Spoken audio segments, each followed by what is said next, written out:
Chat.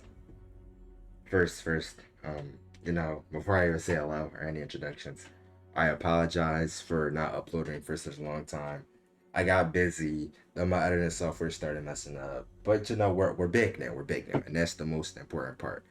Uh, and we will be consistent again. Trust me, we'll be consistent again. For this video, this was actually one that I was going to upload like last week, but I got, mixed up and stuff. But today, we are going to be talking about second selection, power rankings, right? Power rankings.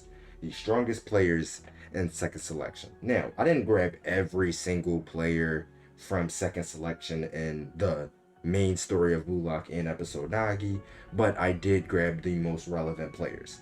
Now there is some players that aren't on this list, like who's an example of somebody that's not on this list? Like Naruhaya. Naruhaya, for example, he's a bum. He's not on the list, right?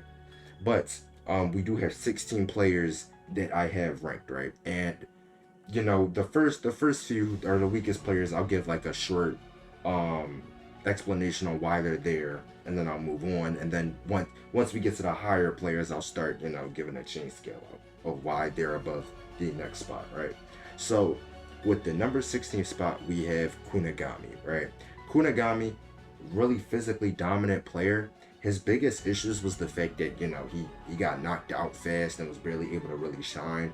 After his loss against Isagi, he goes to play against Shido, which we see that game, and him and Ryo get absolutely annihilated. Like in terms of like everything, they lost to Igaguri and Shido horribly, and Ryo got picked, right? And at that point, Kunigami's he's getting sent off into the wild card, right? So that's really my reasoning, is he couldn't get that far and he was eliminated so quickly. And that's just my brief explanation on that. But next on the list at number 15 is Zantetsu. Now, Zantetsu in episode Nagi is actually pretty impressive. We see that, he can at least go relative with Shiguri's pace with their little combo attack that they do on Karasu's team, which leads them to the craziest combo ever, the Bullet Train X Panther, which I do think is one of the coolest like concepts in Bluelock, or at least in the manga. So I do think Zantetsu can definitely be a crazy threat on the field when he was playing against these high level players, right? So I'll put him there at the bare minimum. Now, another person that's here because of episode Nagi is Ryo. Ryo is a player that can now copy things. As we get to reveal in episode Nagi, he was able to copy Shido's shot, and he's also able to adapt really quickly and steal the ball from people like Corona, right? So, as far as we're concerned, Ryo can still copy things, and he's still an advanced player, right?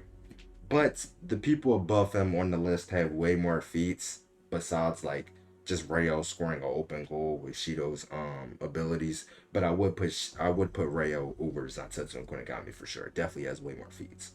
Um, Above him at number 13 is Himazu. Um, Himazu is one of the most weirdest defenders that we've seen in Blue Lock. Definitely one of the most underrated weapons in the series. His ability to be able to kind of just shadow step whoever he's guarding, basically, like follow their movements and stop them from moving forward, is pretty cool. His marking ability is actually like insane, right? And he's usually only outdone by like physical players like Baro that can kind of just shove through him. But besides that, I think Himazu's pretty odd. Now, Kiora. Kiora is a sleeper pick, right? Because, I mean, in the New Eagles League, obviously, he's not moving crazy. But, man, a second selection, the goal he scores on Baro and Nagi is insane. He cooks them up with the breakdance dribble and scores a goal on both of them. By himself, by the way. And by the way, Kiora is a really small guy, so the fact that he was able to do this on both of them is crazy. I think he obviously deserves that spot, as he is a really good striker and a really good playmaker at that. So now, next on the list is Tokimitsu. Now, again, Tokimitsu at number 11 is kind of crazy since he's supposed to be the third ranked player in second selection, but I do feel like everybody just surpasses them after that. Tokimitsu is like Kunigami, a physically dominant player, but it's to a way bigger extent.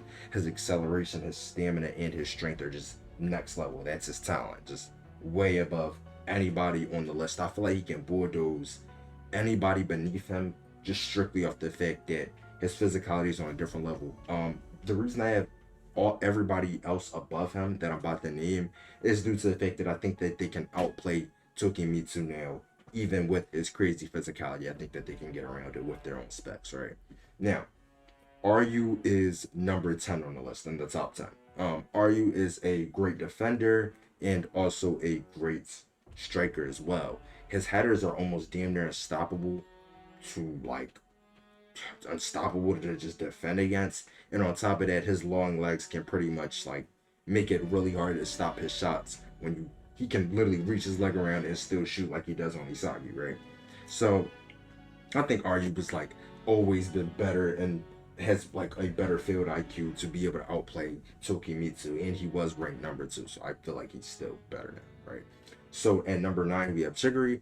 I mean, what is there to say? I mean, Chigiri was crazy in the Ren game, but even in episode Nagi, he's pretty insane. Like he's over here pushing past his limits, blitzing past players that are top 3, top 4 in third selection. Like he has feats on Karasu, Otoya, their team. I feel like Chigiri's feats definitely hold up there, especially with him being a pace merchant. Like that pace merchant should like be boosting him up on the list, right?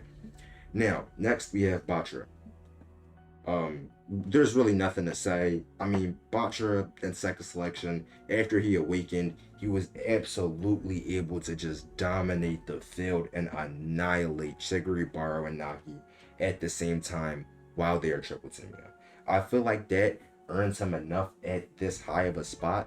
I mean, of course, this isn't their strongest form, since they're going to get stronger and get better, but I do feel like it's significant enough to the point where it's like, okay, let's give Batra his props. Dribble and pass all 3 of them at the same time continuously is crazy. And I stand by, if Isagi wasn't there and he wasn't smart, Batra would have like stunned on them badly, right? Stunned on them badly. Next, I have Otoya and Karasu at 7 and 6. Otoya and Karasu are pretty relative. Otoya is pretty broken. He's just able to get into your blind spot and abuse it, right?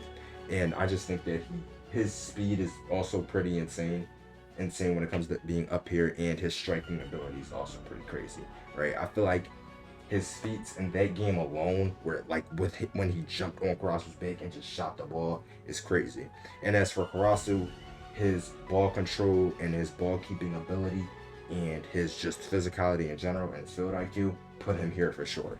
He was literally leading his team and carrying his team on his back when it came to strategies and telling them what to do. He's a natural born leader, right? So now we're in for the top 5. All right, top 5.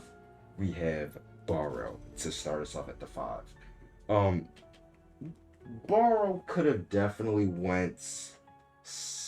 I would have put him slightly higher if the Phantom version of Isagi didn't scare him to pass the ball. But Baro actually has some pretty dominant feats. He probably would have scored on Killua and Karasu if he truly wanted to at the end. But he passed the ball over to Nagi due to Isagi's Phantom popping up there.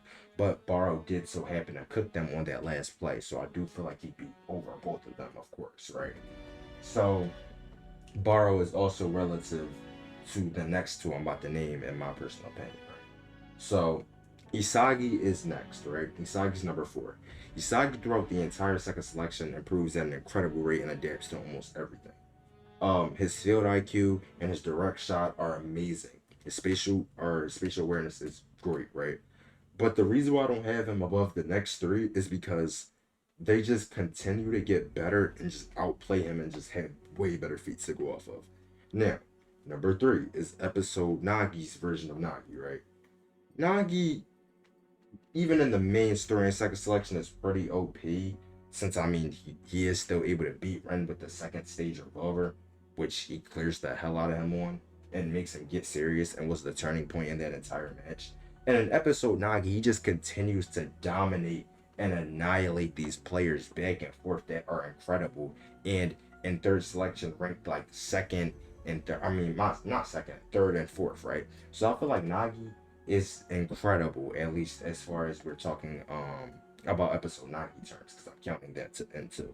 And of course, the last two is Shido and Ren. We already get a showcase of Shido's abilities in episode Nagi. He physically cannot be stopped as a striker or a player in general. Nobody can basically guard him.